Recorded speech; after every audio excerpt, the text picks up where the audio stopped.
Aujourd'hui à l'émission, je m'entretiens avec M. Raymond Baudet, président de la Fabrique de Sainte-Marie. Il nous parle des prochains changements de la quête et de la capitation. Également, Isabelle Leclerc nous parle de ménopause.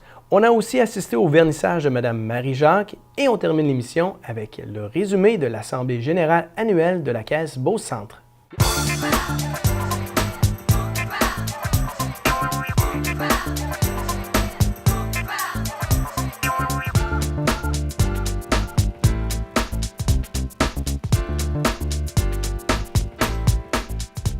On est en train d'assister à la fin d'une tradition et pour nous en parler, je reçois nul autre que le président de la Fabrique de Sainte-Marie, M. Raymond Baudet. Bonjour. Bonjour.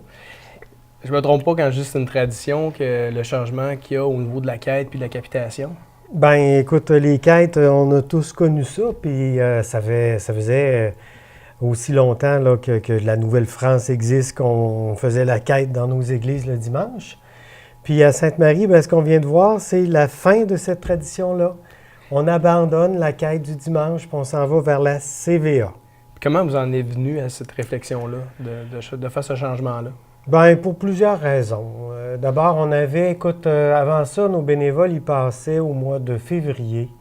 Puis avec l'hiver qu'on a eu cette année, ça aurait été horrible, là, des bénévoles, les lunettes gelées, le stylo gelé, puis tout le monde comme ça, là. Fait qu'on s'est dit, on va se mettre avec tout le diocèse de Québec qui fait ça, lui, fin avril, début mai. Fait que déjà, on voulait s'harmoniser avec le diocèse, aussi avec les 10 autres paroisses autour de Sainte-Marie, qui eux autres aussi, depuis quelques années, sont déjà à la CVA. Puis c'est avant, plutôt que de passer notre temps, les gens vont plus à la messe tous les dimanches comme autrefois, sauf que si tu veux garder ton église en vie, puis les bâtisses entretenues, ben faut contribuer.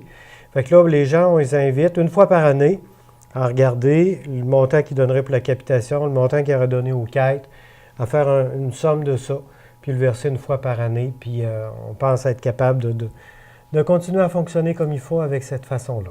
Expliquez-nous un peu, dans le fond, ça s'appelle la CVA, là, le nouveau système, puis de quelle façon les gens vont devoir procéder pour... Bien, d'abord, CVA, c'est les lettres de contribution volontaire annuelle.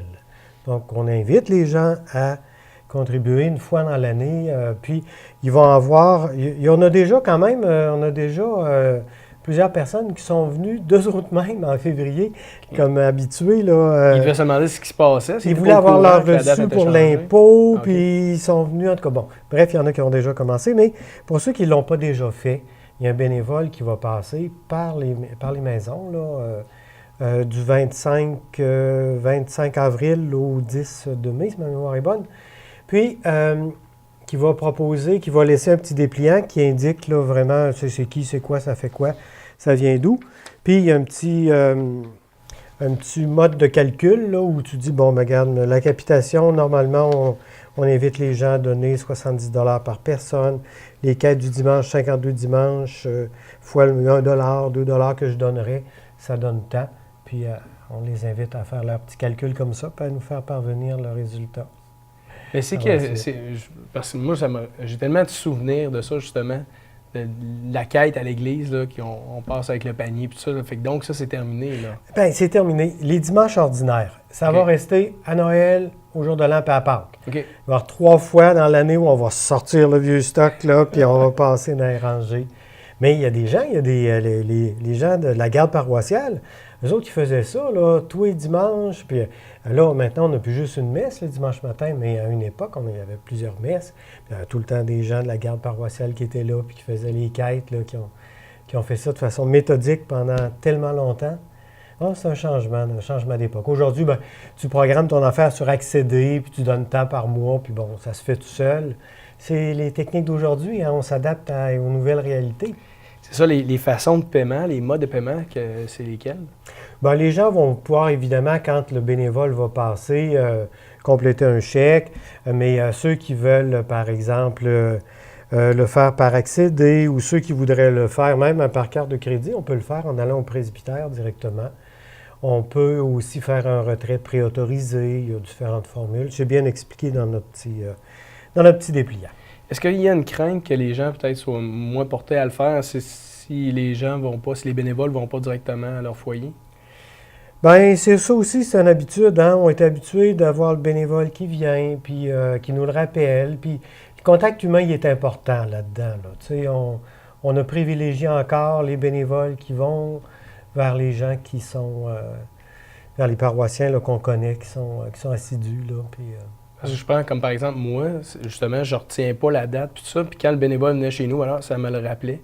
Parce que là, si j'ai pas ce bénévole-là qui vient... Ah oui, il va venir, le bénévole. Le bénévole va passer pareil. Quand même pour aller porter peut-être le pamphlet. Puis le bénévole, ben c'est ça. C'est pour le faire penser, puis pour expliquer aussi aux gens. Là. Okay.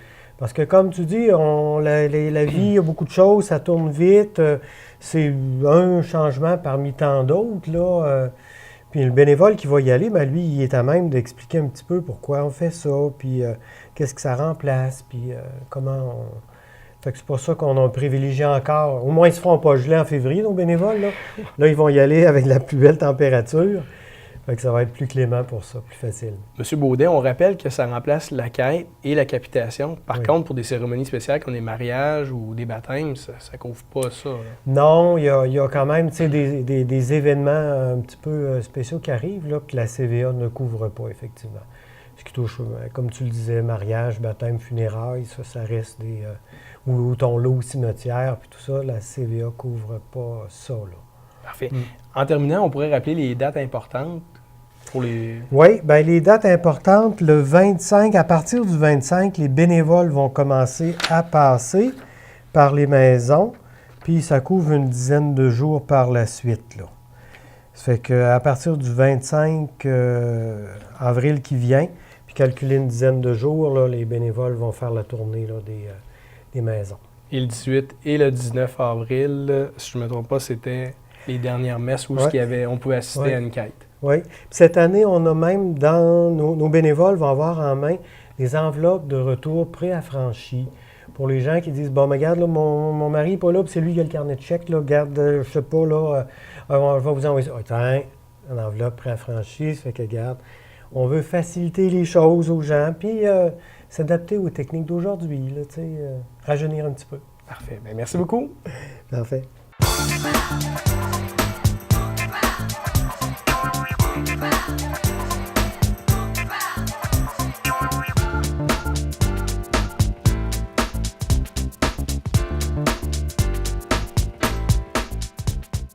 Aujourd'hui, on parle d'un sujet qui touche beaucoup les femmes de 50 ans et plus. On parle de ménopause avec Isabelle Leclerc. Bonjour Isabelle. Oui, salut Sylvain. Donc aujourd'hui, la ménopause. Oui, la ménopause, hein, il y a beaucoup de femmes à la maison qui en souffrent ou qui sont sur le point d'en souffrir. On va discuter des petits trucs faciles pour essayer d'éliminer tous les symptômes désagréables que ça peut apporter. Oui, parce qu'on dit souvent en face, quelqu'un qui a des chaleurs, on dit tu dois être en ménopause ou en préménopause. Comment on fait pour vérifier vraiment si on est dans cette période-là? Je te dirais que l'âge moyen de la ménopause, c'est 52 ans. La ménopause, il faut que l'arrêt définitif des règles durant au moins 1 an. Avant ça, les symptômes peuvent commencer à apparaître. C'est la préménopause, donc ça va durer entre 3 et 8 ans. Donc souvent, exemple, fin trentaine, début quarantaine, on peut commencer à avoir des symptômes. Les menstruations s'allongent un petit peu plus. On a des petites pertes, donc c'est ça qui peut nous donner un peu l'indicatif. Mais l'effet secondaire majeur de la ménopause est les bouffées de chaleur. Donc il y a environ 75% des femmes qui vont en souffrir de bouffées de chaleur. Je ne sais pas si tu as déjà eu de la parenté. De bouffées de chaleur, oui, mais non. Pas de bouffées de chaleur, non. Oui, dans la parenté, oui, c'est ça. J'ai des tantes là, qui se plaignaient justement de bouffées de chaleur et tout ça. Là. Donc, une bouffée de chaleur de ménopause, là, ça dure 2-3 minutes. C'est l'enfer. Il paraît que ça nous monte des pieds jusqu'à la tête. J'ai pas encore vécu ça, là, mais ça va venir. On a chaud, donc c'est important de s'habiller en pelure d'oignon. On enlève, on enlève, on enlève. Il y a des choses qui peuvent aider aussi à traiter ces bouffées de chaleur-là, mais c'est très court. Il y a des sueurs nocturnes aussi qui peuvent exister, qui peuvent arriver là, avec la ménopause. Donc, bouffée de chaleur, sueur nocturne, c'est vraiment ça, plus spécifique au niveau de la ménopause, mais il y a beaucoup d'autres symptômes désagréables qui peuvent venir avec ça. Difficulté à se concentrer, est-ce que ça se peut? Aussi, je voyais des jeunes justement autour de moi, des femmes on dirait qui étaient moins là ou... Oui, difficulté de concentration, ça fait partie d'un symptôme qui peut être désagréable. Il y a tellement de symptômes désagréables comme on est plus fatigué, on bouge moins, donc on peut avoir un gain de poids, mais il y a un gain de poids qui dit « je mange la même affaire que je mangeais, je fais l'exercice comme je mangeais, puis j'engraisse ». Donc c'est tout un déséquilibre hormonal là, qui peut causer ça. On dort moins bien, on a une sueur nocturne, il y a plein de choses qui peuvent arriver. Sécheresse vaginale aussi qui peut arriver, qui peut être désagréable. Donc bien des symptômes là, qui peuvent nuire à notre qualité de vie. Est-ce que pour nous aider, on peut changer notre alimentation? C'est sûr qu'au niveau alimentaire, on peut regarder des choses. C'est sûr que l'ajout d'oméga 3 ou d'aliments qui vont augmenter la faveur en oméga 3, ça peut donner une chance au niveau des bouffées de chaleur. Entre autres, la graine de lin, ça peut amener de l'oméga 3. Puis, ça peut aider là, au niveau des bouffées de chaleur. Donc, souvent, chez les femmes en préménopause qui ont des problèmes, souvent, je dis au niveau alimentaire d'ajouter, exemple, graines de lin dans un yogourt le matin. Ça, l'affaire à faire attention, ça ajoute des calories de plus. Okay. On a tendance à prendre du poids, donc c'est vraiment controversé. Il y a des nutritionnistes qui ne le recommandent pas. Donc, c'est des choses à tester, à voir. Donc, si ça fonctionne pour vous, tant mieux. On peut rajouter aussi un petit peu plus de soya, donc graines de soya, lait de soya, qui peut aider aussi, de par sa teneur d'oméga 3 et de phytoestrogène, à aider aux bouffées de chaleur ou aux autres symptômes de la préménopause, de la ménopause. Puis j'imagine que l'exercice physique, ça doit être bien aussi de continuer à être actif. C'est sûr que c'est important. On prend du poids. On a tendance à dire « Ah, je prends du poids, on vire un petit peu plus large. » C'est important de faire au moins 30 minutes par jour. Rajouter des charges aussi. Donc, les femmes, on a moins tendance à faire des poids, à faire des charges. Ça va aider à renforcer les os. Les os ont tendance à être plus fragiles aussi durant la ménopause. Donc, on a une chute d'hormones qui va causer une fragilisation des os. Donc, c'est important de rajouter des poids aussi lorsque vous faites de l'exercice. Okay. Tu as des produits aussi avec toi, dans le fond, que tu suggères? Oui, produits naturels. Moi, souvent, la première question que je pose aux patients quand ils arrivent pour ça, pour traiter les bouffées de chaleur ou les symptômes de la ménopause, avez-vous eu un cancer du sein ou des antécédents dans votre famille de cancer du sein? Donc, il y a certains produits naturels qui peuvent réactiver un cancer hormonodépendant ou créer des problèmes à ce niveau-là. Donc, c'est vraiment important de savoir s'il y a des antécédents ou non. S'il y a antécédent, on va y aller avec quelque chose sans hormones, donc sans isoflavone, sans soya, qui ne va pas accentuer aucun cancer ou qui ne va pas réactiver un cancer, puis qui va pouvoir atténuer les bouffées de chaleur. Donc, on a la gamme Ménoconfort qui le font, entre autres. Qu'est-ce qui est intéressant avec la gamme Ménoconfort? C'est que votre médecin peut vous le prescrire, faire une lettre de référence et ils peuvent être couverts par des assurances privées. Okay. Donc, c'est juste vraiment spécifique aux gammes Nutri-Santé, donc qui peuvent être prescrits. Donc, ça peut devenir avantageux parce que c'est des produits assez dispendieux qu'on prend quand même régulièrement. Ça peut durer 3 à 8 ans, la préménopause. Donc, ces produits-là sont intéressants vu qu'on peut s'y faire prescrire. Vraiment juste ceux-là. C'est des produits qu'on prend seulement à cette période-là. Une fois que notre période de ménopause est passée, je veux dire, on n'a plus besoin de les consommer? Non, on va y aller selon juste les symptômes. Donc, il y en a tellement différentes sortes qui existent. Il y a du trèfle rouge, de lacté à grappe à l'intérieur, des isoflavones. Donc, on l'a dans les marques Nutri-Santé, Adrien Gagnon, etc. Là, on a Promencil. Donc, on a plusieurs catégories. Il s'agit de les essayer. Une personne réagit mieux à une sorte qu'à une autre. Donc, ça peut aider pour pas mal tous les symptômes, entre autres bouffées de chaleur qui sont très fréquentes. Si on a de la sécheresse vaginale, on peut y aller avec lubrifiant standard ou du Replens qui va vraiment gorger la muqueuse d'eau, qui va aider à hydrater 2-3 fois semaine, qu'on va utiliser seulement. Sinon, il y a des hormones aussi qu'on peut prendre en pilule ou intravaginale pour aider à ce problème-là. Parfait. Est-ce qu'il y a des risques à prendre ces produits-là? Absolument pas de risque pour ce qui est de ces produits-là. Peut-être quelques petits risques au niveau de l'hormonothérapie. Il y en a beaucoup qui sont frileux à s'en aller vers ça, qui veulent vraiment tout essayer avant d'arriver là, mais des fois, on n'a pas le choix si les symptômes sont plus graves. J'en ai emmené 2 sortes, entre autres, Estrogel, qui est un gel, il l'a sous forme de teinte, sous forme de pilule, Prométrium. Si on a encore notre utérus, on va vraiment protéger l'utérus avec de la progestérone comme le Prométrium. Si on n'en l'a plus, on va juste utiliser l'estrogène. Parfait. Merci beaucoup, Isabelle. Ça me fait plaisir. La chronique Votre pharmacien de famille est une présentation du Uniprix Leclerc et Coulombe de Sainte-Marie. Vendredi, le 17 avril dernier, on a rencontré une artiste globe-trotteur, Mme Marie-Jacques, qui faisait son vernissage ici à Sainte-Marie.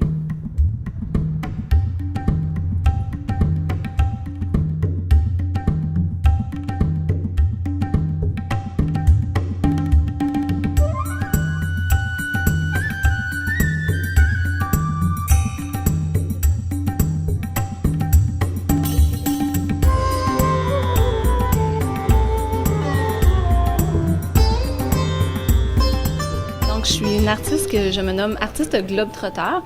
Je suis originaire de Québec et puis, dans le fond, mes inspirations proviennent de mes voyages principalement, des gens que je côtoie. Je peins à l'huile, à l'acrylique et j'utilise le pastel aussi. Donc, parfois, on va retrouver 2 médiums dans mes créations. Donc, je fais un petit peu de tout. On a comme 2 volets, grands volets dans mes productions qui sont plus réalisme inspiré que j'appelle et puis parallèle coloré, comme il il y a derrière moi. Donc, ça, c'est vraiment au niveau de ma production. Donc, si je reviens à mes inspirations, pour ce qui est de Parallèle coloré, ça date de quelques années.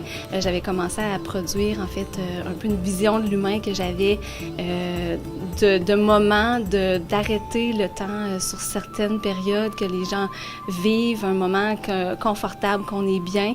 Donc, souvent, ça va être des scènes de couple, de famille ou simplement juste un moment de détente. Le volet, en fait, la production que j'ai en ce moment à la Poulette Grise, c'est Mémoire de pantoufles.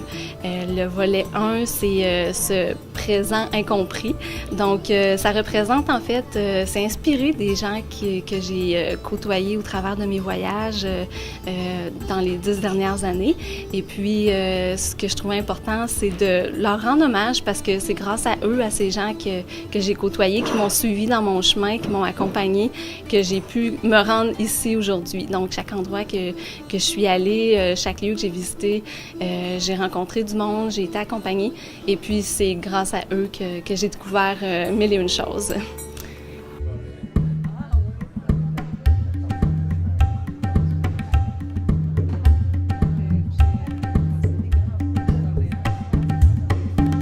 Donc, Parallèle coloré, c'est vraiment plus de l'art naïf, donc aussi très, très coloré. L'art naïf, souvent, on va le voir avec les traits noirs. C'est quelque chose, c'est du figuratif, on reconnaît c'est quoi, mais c'est vraiment de la création, c'est de l'imaginaire. Donc, moi, c'est une représentation de l'humain. On sait que c'est l'humain, mais c'est vraiment selon ma vision. Donc, c'est pour ça aussi, j'ai ceux avec les grands nez. Donc, ça, c'est vraiment une série une série qui s'appelle Belladone, que j'ai commencé quelques années, qui est plus un autre volet de Parallèle coloré, mais que vraiment, mais c'est aussi une détente. C'est souvent des gens ensemble, juste là, qui profitent de la vie. Parfois, même souvent dans cette série-là, on va voir l'intégration de végétaux. Donc, à ce moment-là, c'est plus un lien entre l'humain versus tout ce qui est nature. Donc, l'intégration de l'humain dans la nature, la cohabitation de ces deux êtres. Donc, tout ce qui est Belladone va être vraiment tiré de cette inspiration-là.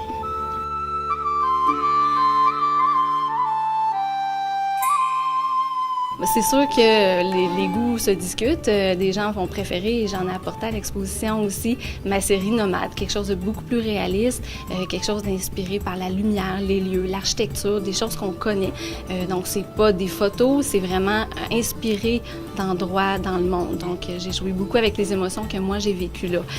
Donc, dans ces œuvres-là, ça va être vraiment ça. Ça va être les gens qui, soit sont déjà allés, vont se retrouver là, vont revivre une certaine émotion. Donc, moi, c'était l'objectif de ma série qui est plus nomade. La série Nomade, en plus, est accompagnée de textes. Donc, ces textes-là sont tirés d'écrits que je fais en cours de voyage, de nombreuses pages d'écriture. Donc, je trouvais intéressant de faire vivre l'histoire aux gens qui regardent la toile, voir un peu qu'est-ce qui se passait à ce moment-là. Donc, c'est des réflexions, des anecdotes, des moments rigolos en cours de voyage. Au niveau de Parallèle coloré, je vous dirais que c'est plus l'émotion étant donné que c'est l'humain que l'on parle, les gens vont des fois regarder une scène familiale, puis ça va tellement leur créer de l'émotion parce que, souvent les gens vont remarquer qu'ils ont les yeux fermés. Effectivement, très souvent, pas toujours, ils ont les yeux fermés, des fois une bouche, pas de bouche. Donc, c'est vraiment toute l'histoire, toute la scène et va avec ces petits détails-là. Et puis moi, mon objectif, c'est que les gens, en regardant le tableau, se crée l'histoire. Donc, je suis pas là pour leur raconter c'est quoi cette scène-là. C'est vraiment eux que je veux qu'ils se créent une histoire. Qu'est-ce qui est en train de se dire, les personnages, et qu'est-ce qu'ils vivaient. Donc, dans mon volet qui est plus voyage, des gens qui m'ont accompagnée, là, c'est vraiment personnel. C'est des gens avec qui j'étais en voyage. Donc, on était en train de vivre une histoire. Et c'est ça que j'ai essayé de faire ressortir. Même si on ne voit pas de paysage, on est ensemble, puis on est bien, puis on est en train de vivre quelque chose ensemble. L'exposition est ici pendant 2 mois, donc jusqu'à la fin du mois de mai, à la Poulette Grise sur Notre-Dame à Sainte-Marie. Donc, c'est sur les heures d'ouverture du restaurant. C'est sûr qu'en même temps, les gens peuvent venir manger. C'est succulent ici. C'est la deuxième exposition qu'il y a à la Poulette Grise. J'ai rencontré Élise, la propriétaire, lors du marché de Noël à Sainte-Marie l'année passée, l'hiver passé. Donc, moi, je l'ai approchée disant que ça serait intéressant de pouvoir collaborer ensemble. Puis elle est extrêmement intéressée à la culture à Sainte-Marie et veut aussi promouvoir tout ce qui se fait, les activités artistiques, culturelles.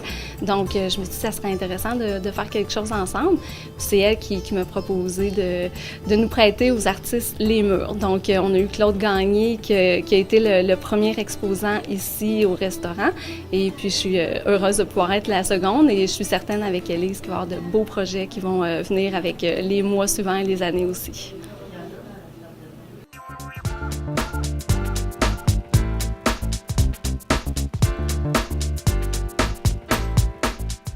Le 14 avril dernier, on a assisté au bilan de l'Assemblée générale annuelle de la Caisse Beauce-Centre. Voici ce qu'on a préparé pour vous. Une vingtaine d'années qui est venu me voir, je pense qu'il y avait 21 ans. C'est sûr que les résultats financiers de la Caisse de Beauce-Centre, aujourd'hui, on est rendu avec 320 millions d'actifs. C'est 5 millions d'excédents avant ristourne aux membres. On a une implication très, très importante dans notre milieu. Depuis 5 dernières années, là, on a versé en moyenne à peu près 3 millions en ristourne, dons et commandites et fonds d'aide au développement du milieu, soit à peu près une moyenne de 600 000 $ par année. Puis votre conseil d'administration, vous le savez, là, il est très, très soucieux de la vitalité économique du milieu. Il participe à les projets qui sont structurants là, dans le territoire, que ça soit sur l'ensemble du territoire de Beauce-Centre. On les écoute, on les regarde. S'ils sont porteurs, on embarque. Nos revenus nets d'intérêt sont de 6 786 000 pour une baisse de moins de 1 Un contexte de faible taux d'intérêt explique cette légère baisse. Nos bénéfices d'exploitation, nos excédents, ont augmenté de 615 000, soit 38 par rapport à 2013, pour se situer à 2 243 000. Une réduction de nos autres frais, dont principalement des frais personnels, moins 492 000, a permis ce résultat. Malgré une importante provision pour perte de 474 000, nous avons réduit nos frais généraux de 818 000, soit 10 et obtenu une croissance des autres revenus de 222 000. L'implantation de nouvelles façons de faire à l'interne a permis cette économie qui sera récurrente. La Caisse a réalisé une bonne année marquée principalement par l'obtention d'excédents avant impôt de 5 054 000. Comparativement à 2 154 000 pour la dernière année. C'est une croissance de 90 occasionnée par une importante hausse de la valeur des produits dérivés. Je me permets de vous donner une brève définition de ce qu'est un produit dérivé. Ainsi, dans un monde idéal, la Caisse devrait appareiller ses crédits et ses épargnes. C'est-à-dire, pour un prêt de 100 000 de 5 ans, je devrais avoir des épargnes de 100 000 aussi placées sur une période de 5 ans. Cet équilibre ne se produit que très rarement, donc c'est en utilisant des produits dérivés, swap, que nous pouvons nous assurer d'une rentabilité régulière et constante. Ces produits sont proposés aux caisses et gérés par la Fédération et leur valeur fluctue selon l'état des marchés et leur composition, ce qui explique l'important écart de 2,1 millions de 2013 à 2014. Nos actifs au bilan ont connu une croissance de presque 1 soit 2,9 millions pour atteindre 319 668 000. Nous avons réduit notre encaisse de 4,6 millions et également nous avons réduit de façon importante nos emprunts, soit près de 12 millions. Ceci dénote une gestion saine et prudente. Notre volume d'affaires est passé à 728 922 200, en hausse de 3 Le volume d'affaires comprend le portefeuille d'épargne qui, lui, a augmenté de 3,7 pour se situer à 459 191 600. Le portefeuille de financement a augmenté de 1,8 pour se situer à 269 730 600. Aujourd'hui, 97 des transactions financières effectuées le sont ailleurs qu'au comptoir d'une caisse. Nos guichets automatiques ne sont utilisés que dans 10 des cas et nous vivons une décroissance d'utilisation de 7 par année. Des quelques 3 millions d'utilisateurs des services accédés Internet, 11 font désormais leurs transactions sur un appareil mobile et la croissance de ce type de transaction est phénoménale. Les transactions par tablette ou téléphone intelligent dépassent de 4 fois celles effectuées au comptoir des caisses. Devant ces changements dans les mentalités et dans la manière de consommer, notre caisse doit réfléchir à son offre de services et aux besoins réels de ses membres afin de demeurer compétitive dans un secteur en profonde mutation et en mouvement continuel. Tous ces changements nous exigent comme organisation une agilité et une capacité à l'adaptation. Vos administrateurs sont concernés par cette réalité et prennent en compte les spécificités de leur milieu. Tout en étant administrateurs, ils sont en premier des utilisateurs des services et sont préoccupés par cette réalité. Ce qui est arrivé cette année, il y a 3 éléments qui sont vraiment marquants, soit l'arrivée des membres de la Caisse de Cranbourne en début d'année, la mise en place des solutions d'affaires réseau. Ayant débuté en 2013, on parle du service aux membres, on parle des comptoirs, des caissières. On parle également d'un centre de recouvrement qui était en place en juin, le service conseil qui, lui, a été implanté en août et l'accueil téléphonique au début de décembre. Et le 3e élément majeur, c'est la mesure régulière de la satisfaction des membres, que ce soit lors d'une ouverture de compte, un placement, un crédit hypothécaire. Systématiquement, les gens sont appelés et on sonde la qualité du service qui leur a été offert. C'est un changement pour le personnel, mais aussi pour nos membres. Le fait de devoir passer par l'adjointe pour rejoindre son planificateur ou conseiller peut paraître irritant. Force est de constater qu'avec les responsabilités propres à ces professionnels, ceux-ci ont besoin de se faire assister dans leurs tâches et surtout celles de nature cléricale. Ces adjointes connaissent le dossier du membre et règlent près de 80% des demandes. Pour l'accueil téléphonique, c'est la même chose. Nous sommes en mesure d'offrir 88 heures de disponibilité par semaine du lundi au samedi et les jours fériés. Seule la Caisse financièrement ne peut se permettre ce service. Nous vous demandons à tous une tolérance, une compréhension, puisque nous sommes encore en rodage, de faire confiance aux intervenants, et ce, même si leurs noms et leurs accents ne sont pas toujours beaucerons. Je vous rappelle l'objectif visé, maximiser le temps de travail de nos professionnels afin de vous rencontrer, vous les membres. Notre personnel de support, soit nos agents en services financiers, en service aux membres, en support téléphonique, caissiers, caissières également, ont un rôle qui s'apparente beaucoup au triage dans les urgences des hôpitaux. Pour atteindre ces niveaux d'excellence et pour faire face à la compétition, il est essentiel de pouvoir compter sur des employés motivés et mobilisés.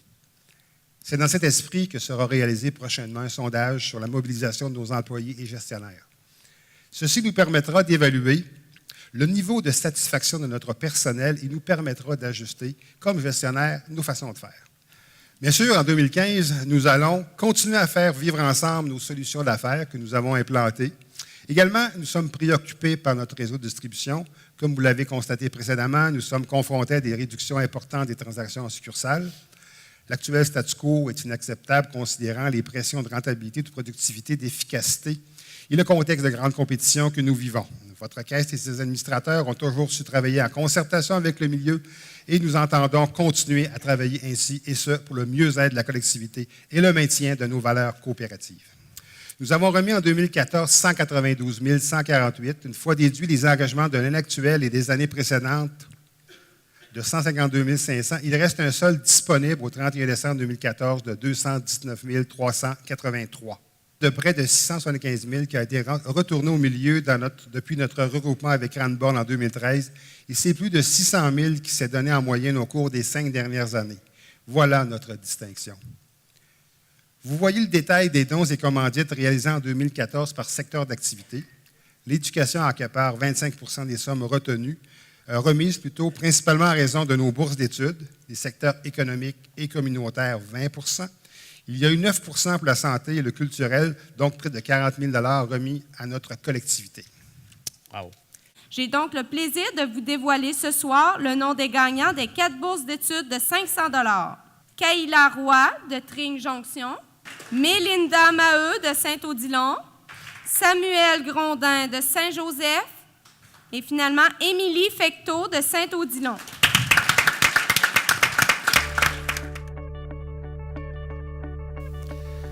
Le montant sujet à répartition par l'Assemblée est de 1 915 148 $. Voici le projet de partage. Maintenant que vous connaissez notre recommandation, nous allons procéder à son adoption. Adopté.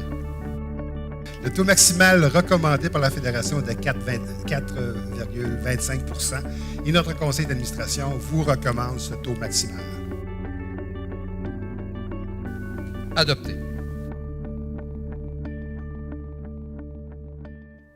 Voilà, c'est ce qui complète Action Magazine de cette semaine. J'espère que vous avez apprécié. Je vous rappelle que si vous avez des commentaires ou des suggestions, vous pouvez le faire à câble11@action.ca. Je m'appelle Sylvain Goulet et je vous donne rendez-vous la semaine prochaine pour une autre édition d'Action Magazine.